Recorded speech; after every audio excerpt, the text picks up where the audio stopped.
Victoria from Biblio Lifestyle, and you're listening to the Reader's Couch podcast, the show that will help you bridge the gap between living a full and busy life to one where you're reading, learning new things, and having fun. Today on the couch, I'm so excited to welcome author Chelsea Harvey Garner to talk about her new book, A Pity Party is Still a Party, a feel-good guide to feeling bad.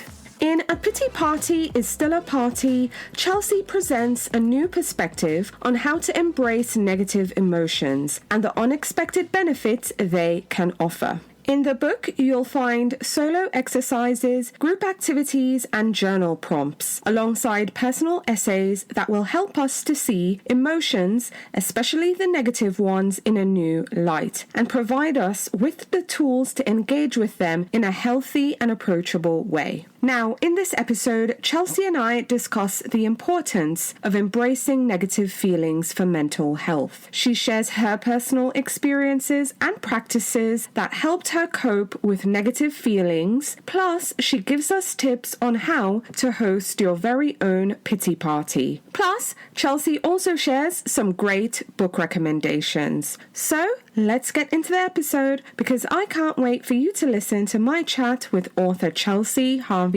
Garner. Hi there, could you do me a favour really quick? Would you pretty please subscribe to the show, leave me a 5-star rating if you like it, and share an episode or two with your bookish friends? Better yet, if you could drop a link to the show or to your favourite episode in your book club or bookish group chat, that works too. I promise, it only takes a few seconds, it really helps the show, plus I'll be incredibly grateful for it. So thanks in advance, and now on to the episode. Hi readers, welcome again to the Reader's Couch. I'm your host, Victoria Wood, and here on the couch with me is a writer, psychotherapist, and director of the Big Feels Lab, a non-profit that promotes collective mental health.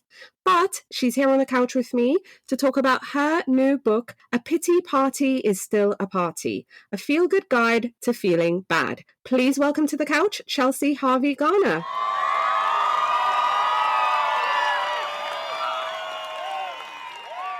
Hi, Chelsea. Hey, Victoria. So good to be here. Yay! I'm so excited to have you here. Can't wait to talk about your book, by the way, but I want to know how you're feeling. I mean, it's your first book. It's out there in the world. You know, readers can go get a copy. It's in bookstores. How are you feeling? How excited are you? Oh my gosh. I'm not even sure how I'm feeling right now, which is rare for me as a therapist. I'm pretty pretty tuned into my emotional state, but this is an experience unlike any I've ever had. I've written this completely in private, you know, all of the arrangements and plans were made via Zoom because of the pandemic. So I haven't actually had any kind of public experience that allowed me to understand how much this book is going to be in the world. And so right now I'm just kind of like, all right, I guess people can read this now, but it doesn't feel real yet. Yeah. I think as time goes on and you start getting the feedback, more readers are reaching out because we're notorious for getting in touch with authors. We're notorious for posting online and just talking about the books we're reading. I think it will anchor you because I think you're sounding like the balloon on the front cover. Yeah. And we need to tie you down to that why. That's exactly me. Yes. Amazing. All right. So tell us about your book. I want readers to hear it straight from you. Tell us about A Pity Party is Still a Party and what can readers expect when they pick up a copy? Yeah, so the book is, the subtitle is A Feel-Good Guide to Feeling Bad. And so I really wanted this book to be about mental health, but not feel clinical in the sense that I didn't want it to feel dry and diagnostic and kind of gloomy. I wanted it to feel like more of a collective kind of checking in. How are we all doing with our mental health? And what is it that's really going on, right? Like we kind of know that we're all struggling or we have been struggling the last few years, huge upticks in like depression symptoms, anxiety symptoms. But I don't think I've heard a lot of dialogue about what's really going on socially that's kind of informing that. I think people are starting to tune into what are the conditions of our lives that are increasing the stress we feel.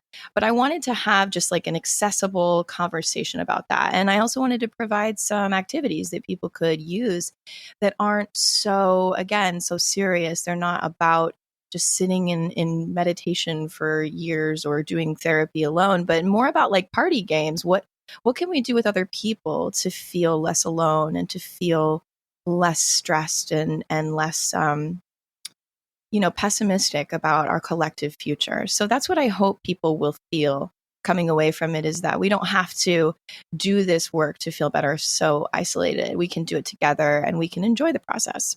Absolutely. I feel the thing that made me gravitate towards this book is actually the subtitle. I mean, a feel-good guide to feeling bad. I often feel that we dismiss bad feelings, we dismiss negative feelings. As a society in general, it's always get over it, let's just get on, just push forward and just kind of push anything negative to the side, and instead present always, or at least often, an outward appearance of happiness, success. Oh, it's all great and holly and jolly here, but that's not essentially what you're saying here. Tell me about this whole a feel-good guide to feeling bad. Why should we embrace bad or negative feelings? Yeah, I agree with you. I feel like that's the message I received growing up, not overtly, but it's what I saw people doing, is just kind of pushing things down and kind of trying to avoid looking at that stuff. I think there are a lot of reasons not to do that. For starters, it's just not reality, right? Life is a struggle.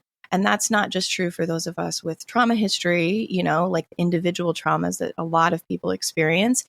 It's true for folks with different identities that's going to, position them in society to be kind of often afraid for their safety, at least in the United States. It's true for just really anyone, regardless of your experience, when we start to face inevitable things like illness and, death eventually, and grief and loss.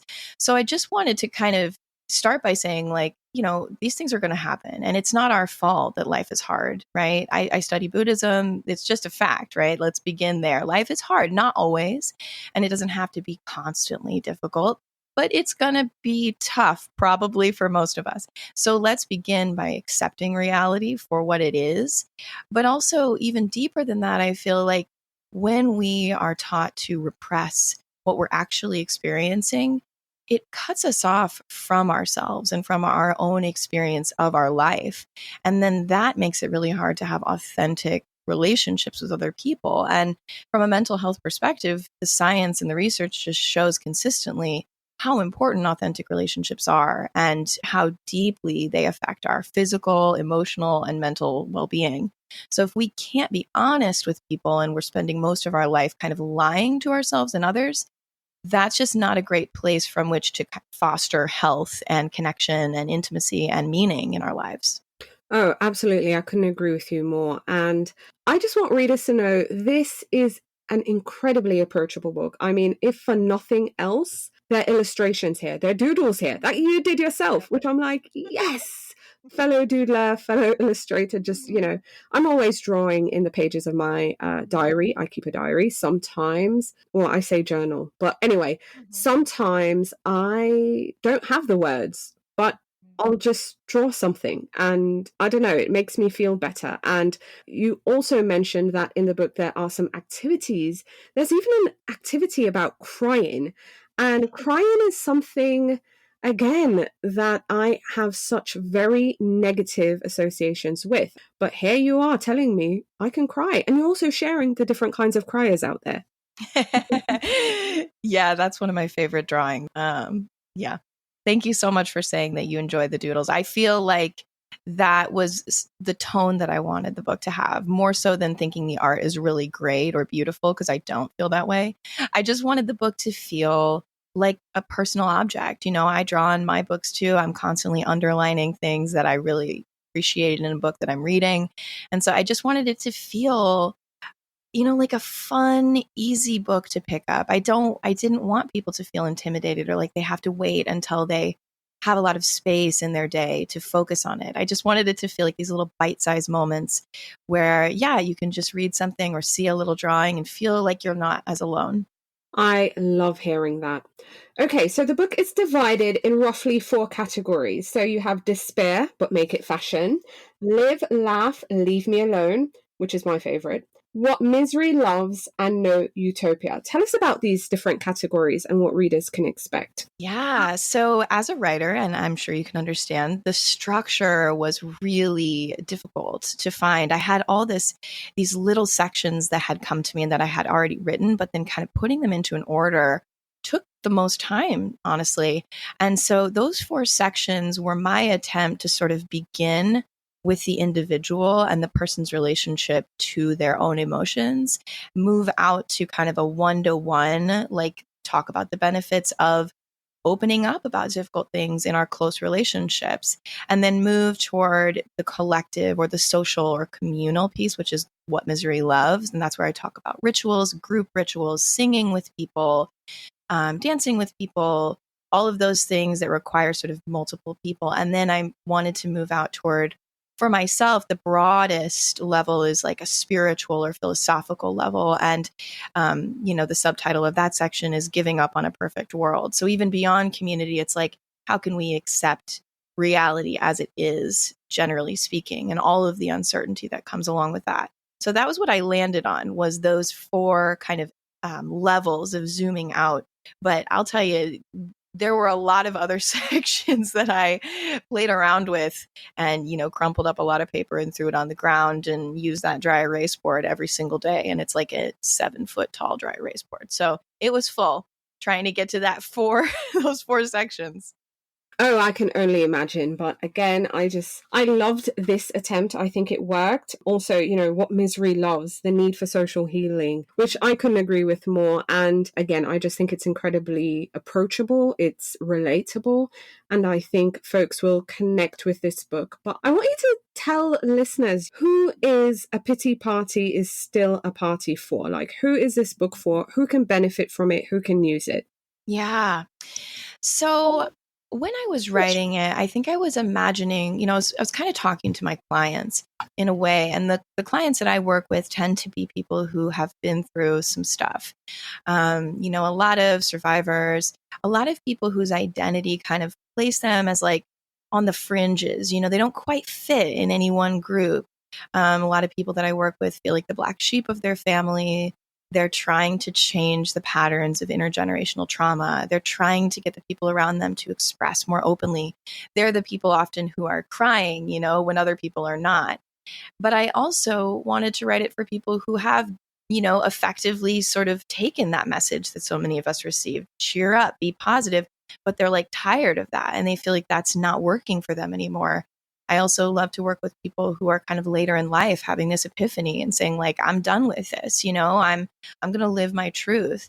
And so I think, I've been really pleasantly surprised to hear that the book, as it's been going out, has already resonated with a lot of like moms who are having that, later in life kind of awakening and saying like, screw this. I'm not going to pretend to be fine just for other people's comfort. It's not helping them either. Let's open up and I'm going to try something different. I'm going to feel things. I'm going to be, sad and mad in public. I'm not going to look my best all the time. So I think a lot of those folks, have already expressed that this book felt true for them or something that they needed to hear. But I always want to write for the black sheep. Like those are my people, the misfits, the folks who don't quite fit. I love that. I think they're the ones who also need to hear it the most. Everyone does, but I love that they're at the center of this book. But also we're in a society, when folks hear the word party, they're like, okay, we're saying YOLO, because you only live once. Some folks are saying, well, you party too much. You can party too hard. So I think it's just fair and applicable to ask, can you pity party too hard? Yeah, absolutely. And I wanted to start, there's a little section at the beginning of the book where I talk about some signs you can look for, right? That, if you're worried that you're actually taking something like this mood too far, you want to be careful with things like isolating, right? If you haven't been in contact with the people you normally speak with and are close to, for several days, I think also if you're not taking action to take care of yourself, I want to be clear, this is not a book where I'm saying just stay in the sadness and do nothing else. I am very much a person who believes in action and empowerment and our ability to change our circumstances. You know, my editor teases me all the time. She's like, "You're actually a super hopeful person." And I do feel that. But I think it's less about stop and don't do anything. And it's more about let yourself feel things while you're moving through your life. So if you're not taking action, you're not feeding yourself well, you're not getting to the doctor when you're sick, right? Those things aren't great, right? We want to be taking care of ourselves. And I think the last thing that I list in that section is like, if you're starting to believe that there's something wrong with you, right? If the thoughts are sounding really shaming and you're starting to think that you're the only one who feels this way or struggles this way, that's when we definitely want to make sure you're getting help. Like, call the people you love, let them know you're feeling that way, call a therapist, do whatever you need to do, because we don't want people to be believing that, right? It's never true that we're the only ones struggling with something. And so if your thoughts are starting to sound that way, definitely tell somebody. Absolutely, absolutely. Okay, so the book is A Pity Party is Still a Party. So tell me 5 things people need to throw themselves a pity party right now if they need to. Okay, 5 things, like physical things. No, just whatever folks need to know to host a pity party. And if it's over 5, I'm welcoming that too. Okay, all right. I'm just going to spitball here, okay? Mm-hmm. I think the first thing is curiosity, right? So I want people to kind of do away with this idea that like there's a right way and a wrong way to feel or to do things. Let's open toward just a different attitude, a curious attitude. I think, self-respect, self-kindness, just a little bit of an energy of like, I'm going to turn toward myself with an attitude of friendliness, an attitude of interest and dignity, right? No matter what I'm feeling and no matter what I find inside myself, I'm going to respect that and I'm going to trust that there's a reason for it. I would say we need people in our lives, whether that's a new connection, a connection we're rekindling, or a friend that we've had our whole lives, or a family member or a therapist. We need somebody else to kind of play with and share with in these moments. And I say play to mean that curiosity, that playfulness, like let's just explore our truths together. I would love for people to have some creative outlet, whether that's a playlist that you just really make that, focuses on the feeling that you have, whether it's an altar. I talk about how to build an altar in your home, whether it's a practice like painting or dancing. I just think even if you don't consider yourself an artist, some kind of creative outlet is going to really benefit you in this process. And then I think lastly, I would say some kind of connection to the wilder non-human world. For myself, didn't grow up with that, but it's been hugely beneficial in the moments where I feel so overwhelmed by human drama and human gloom and the news, right? I just want to go out and be in a field. I live in New York, so that's kind of difficult. But anything, right? Even just like an animal that you connect with, a non-human animal, just going outside, hearing the birds. I would love for everybody to have some kind of relationship to the natural world.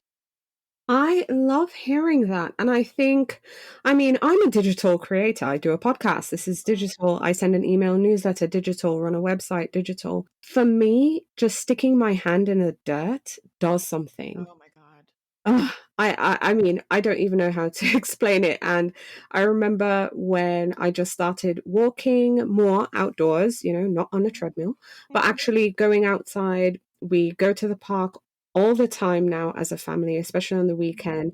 And I'm walking and sometimes I go hug a tree. Do it always. Like, I know for some people, if someone was riding on their bike going by or crossing us on the path, they're like, oh my God, what a weirdo. But I feel I have to do it. And it's not that I don't hug my husband or my boys, but it's just something non-human because, yes, sometimes even they are toxic. I'm like, leave me alone. Yeah. And I stick my hand in the earth. So now I have plants at home. Even when I don't have plants, I'm just like weeding and sticking my hand in the dirt. And it helps so much just being outside, laying under the tree. Now, I had that growing up, but I took it for granted. And now I find myself recreating that moment, just finding a shady tree, just laying down on the grass, no towel, and just feeling and releasing. And it Mhm. has changed my life, I have to say. Yep. Yep. There's so much science to back this up, right? It's all every metric we look at, right? It just benefits our mental health, our physical health. Even breathing in the soil is good for like our microbiome, our gut flora. Mm. There's stuff in there, right?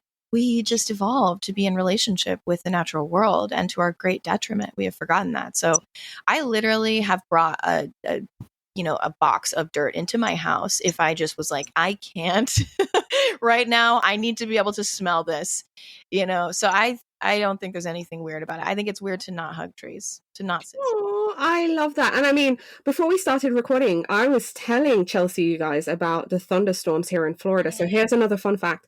After the storm, I go outside and I breathe it in because there's just this smell after, the rainfall. So I do that too. I was just telling my friend, and you might know this is correct or not. I think the word for that smell is petrichor. I don't You know know. this? It's not a pretty word, but Mhm. I did hear that once, that there's a specific word for that smell after the rain. All I know is I love it. It really brings me back. And even if you're in a city, I'm telling you, if you have a good downpour and you go outside, it smells different, you guys. Breathe it in, really. So therapeutic. So good. I recommend it. So, Chelsea, I'm going to get into your writing life really quick. I mean, tell me about the writing process for A Pity Party is Still a Party. Where were you writing this? How long did it take? Tell me about your publishing journey. I just want to hear it. Wonderful. So this was such a fun experience for me, but also pretty stressful because I did write it during the pandemic and I moved several times during the writing process. I was living with a friend in Santa Cruz, California when I sold the book, and then the pandemic started. And I had to leave that place. Just everything was turned upside down. I went back home to Omaha, Nebraska, where I'm from. Did quite a bit of the laying out of the structure there. For folks who don't know, when you sell a nonfiction book, you sell it on a proposal. So the book's not really written yet. And so I had never sold a book and I had never finished an entire book. I did finish a book of poetry years before, but that's quite a different experience. So I was in Omaha going like, okay, now I have to finish this book and deliver on what I've just promised. And, the pandemic is just doubling down. Everything was so intense. And at some point during that process, we got the vaccine. I did not want to stay in my hometown. I had lived there. I had moved back several times. And if you're from, anybody from an area like that, how the vortex of the hometown just like keeps sucking you back. And I'm in my 30s. I was like, no, I need to leave. So I actually moved in with some friends in Montreal, in Quebec, in Canada. And I had always wanted to live there. I just love Canada. I feel so safe there for reasons that are probably obvious. So I had a friend who was like, you can come and finish the book here. And I did. And the winter there is so good for writers. I mean, if you live there all the time, it gets a little old. It's so cold. But it was such a beautiful place to pull in and process this material and sort through these words that I had written. So that's really where I finished it and then moved to New York City. And as I've been here, I've been, putting the final touches on everything and working with my amazing team at Harper. They've been just so helpful in guiding me with all my questions, not knowing how this industry works and having kind of an atypical experience since everything was virtual. And yeah, now this process has been really exciting in New York as well, because it's a great place to meet other writers. Having my book signing at Astoria Bookshop, which is just such a great little bookstore here in this area where I live. So it's all been just really magical, but also like chaotic and wild. And I'm hoping that when I write my next book, I'll have a little bit more understanding of how this whole thing works. Absolutely. Experience is the best teacher, even though I know this was atypical, 100%. But if you could look back, Chelsea, and tell your younger self anything, your younger writing self, what would you tell her? Wow. You know, the messages that I got from my grandmother, who I talk about in the book, she really served me so well. I think I often tell friends that I got a lot of the kind of high level wisdom from her that I needed to push forward and trust myself. I really felt trusted by her. I felt like she gave me the confidence to believe that every iteration and every phase that I went through was somehow necessary. And that has done so much for me because I've pivoted a lot. I've moved a lot.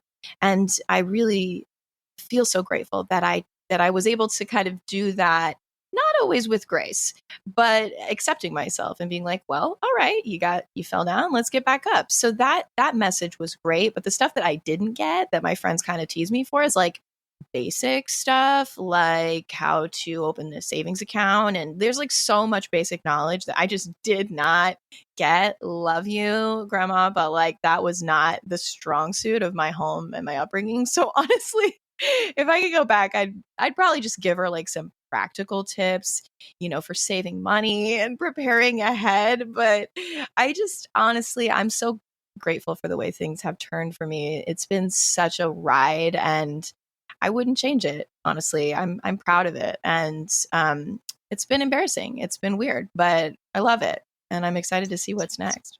Yay. I love hearing that, honestly, because I feel the same way in that I've just accepted I had to go through all the messy bits. I had to crash and burn. I had to come back. I had to pivot. I had to do all that stuff to kind of get to a place where I'm at peace now. So, yeah, absolutely. I love hearing that. Okay, so I want to get into your reading life because even though we're here talking about your book, a book, people want more reading recommendations. We just can't help it. We're voracious readers here. So share with our listeners the last book or books that you finished reading that you'd now recommend. Okay, yes. So reading life, I think people probably make a lot of assumptions about writers that they're really voracious readers as well. And I've always found that to be kind of an odd assumption because as a writer, when I start reading, I almost immediately want to start writing, especially if I enjoy what I'm reading. So I will say that I've always, of course, read kind of widely, but I don't necessarily consider myself a super well-read person because writing is just the compulsion that I find myself drawn to every time. But that said, my preference has always been for kind of intergenre work, like stuff that really pushes the edges. And I love like a surrealist. I love a dark theme, but with a playful tone. I just finished Thistlefoot by Jenna Rose Nethercott, and I loved that book. It was, again, playful, but dark and moving, and it hurt, but it felt right, and it put something at ease in me. The themes were relevant to me, even though my identity doesn't line up with a lot of the characters. So that one I loved.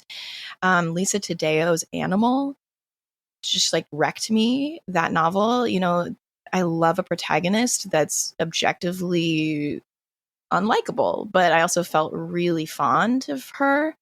I do read psychology, but interestingly enough, it's not what I find myself reaching for. I grew up reading poetry. Adrienne Rich, The Dream of a Common Language, is something I used to carry around with me, literally, for reminders.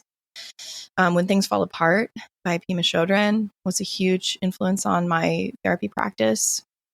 What else am I reading? I'm still reading Blow Your House Down, a memoir. Gina Frangello, also a difficult read. The material's pretty intense. Love it. Love the voice. Just love that like candid self-revelation. Always been drawn to really complex women writers mostly. I also, love others, but No, I get that. I get that. I love it. So, book would you say was a childhood favorite? A book that you read that you absolutely loved? So my grandmother gave me Letters to a Young Poet by Rilke when I was a teenager. And we talked a lot about that book and the passages in it about solitude and the challenges of loving another person, and that passage in there about love and live the questions themselves. Be patient with all that is unresolved in your heart. That book, it just has so many nuggets in it that I remember in moments of real stress and crisis. So that was a really influential book on me. The Prophet by Gibran. We read that together as well. And I just remember feeling surprised when I, as an adult, was like, didn't everybody read that, with their family? The passages about love and marriage, and really opened my eyes to all the different ways that connection and a life can look. So much wisdom in that. So that was the kind of stuff that I read when I was younger. I was not a very chill child. Again, I was an indoor kid. So not playing sports, just like literally in middle school being like, look at this passage. Just really annoying. Yeah. I think you were captivated by words from a very young age. I think that's what it was. And, that inspired you to obviously write. Mm-hmm. Absolutely. And song lyrics. Oh, yeah. I remember waking her up, my mama, and just being like, hey, can I read you these song lyrics from this emo band that I'm obsessed with? And she'd be like so gracious with me. I would be so annoyed now as an adult with, not enough sleep, but she was always kind to me about wanting to read like Joni Mitchell lyrics out loud. Oh, I love that. That's amazing. Okay, so getting back to A Pity Party is Still a Party. Your book is out there. Readers can get their hands on a copy. In an ideal world, what are you hoping readers might think or feel or learn or discover after they've turned the last page? Oh, I love this question. So what I'm really hoping to hear from people and see from people is them doing the activities with other people.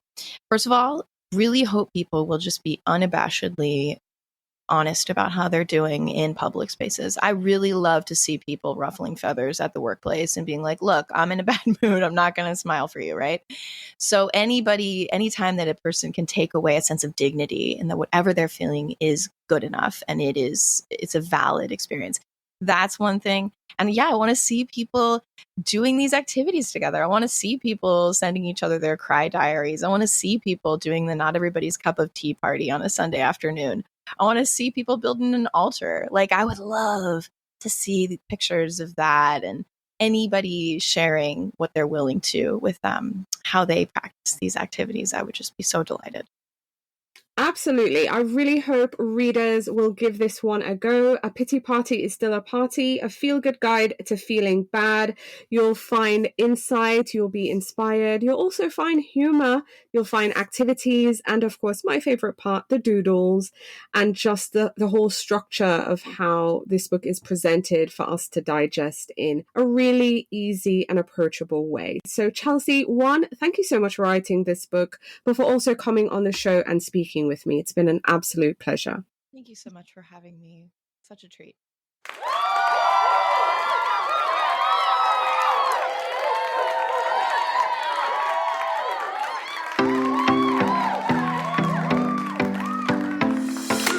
Thank you so much for listening to the Reader's Couch podcast. Please subscribe to the show, share it with a friend, and take a few seconds to leave a rating and review. Until next time, stay lounging, stay reading, and whenever you're in doubt, go straight to your local bookstore or library. Thanks again for listening, and happy reading.